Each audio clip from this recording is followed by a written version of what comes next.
You ask Tiger to solve. This deals with linear equations with one unknown. The final result is a equals 4. Let's solve it step by step. Simplify the expression. Expand the parentheses. Group like terms. Simplify the arithmetic.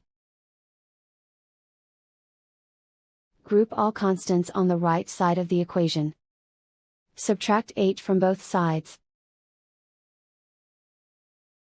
Simplify the arithmetic.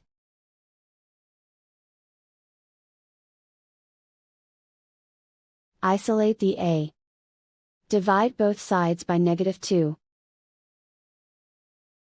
Cancel out the negatives. Simplify the fraction. Cancel out the negatives.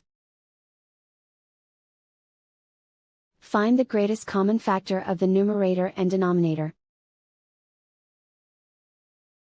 Factor out and cancel the greatest common factor. And so the final result is a equals 4.